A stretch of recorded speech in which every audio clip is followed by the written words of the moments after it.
La Commission européenne a présenté mercredi un plan d'action pour améliorer la mobilité de troupes et des équipes militaires sur le continent européen, dans un contexte de tensions croissantes avec la Russie. L'objectif de Bruxelles est de lever à terme les obstacles réglementaires qui entravent les mouvements militaires transfrontaliers et d'adapter les infrastructures routières et ferroviaires au transport d'engins comme des tanks.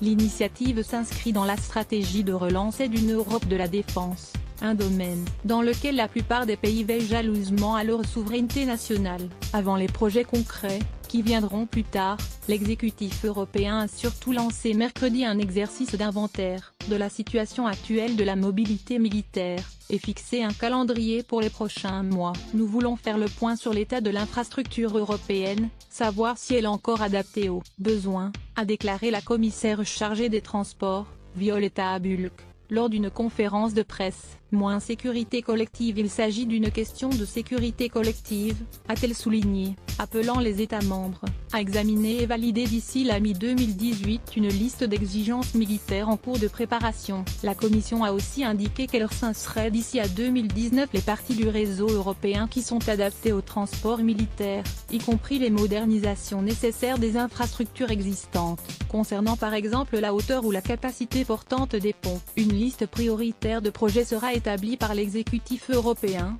qui a mis l'accent sur les projets à double usage, adaptés aussi bien à des équipements militaires qu'à des engins volumineux à usage civil. Les sources de financement sont encore floues. D'abord nous devons faire un état des lieux des besoins. Ensuite nous essayerons de trouver les ressources, a fait valoir Madame Bulc. La Commission a aussi indiqué qu'elle allait plancher sur les moyens de simplifier les formalités douanières pour les opérations militaires et d'harmoniser les règles liées au transport de marchandises dangereuses dans le domaine militaire. Le plan d'action présenté mercredi doit encore recevoir l'approbation des États membres. Moins au cas où la Commission n'a pas cité la Russie, et la menace potentielle qu'elle représente pour l'Europe, pour justifier son initiative. L'UE est face à une évolution imprévisible de la politique internationale, a répondu Madame Bulc à une question sur ce point. Ce que nous voulons faire, c'est qu'au cas où il faudrait activer nos moyens de défense, nous soyons en mesure de le faire, a-t-elle ajouté. Ces propositions ont une dimension pratique, mais leur finalité est évidente au moment où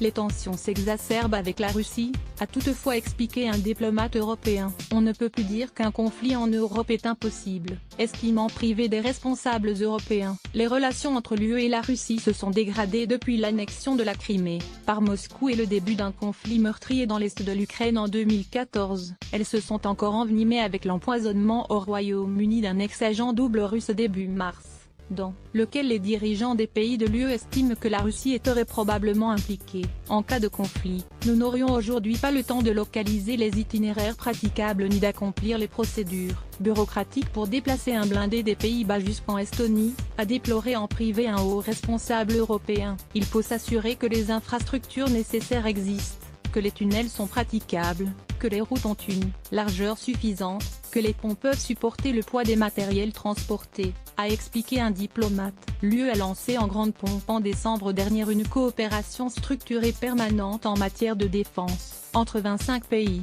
à laquelle seul le Royaume-Uni, le Danemark et Malte ne participent pas. Ce format de coopération sans précédent vise notamment à stimuler le développement de projets militaires et la conception d'équipements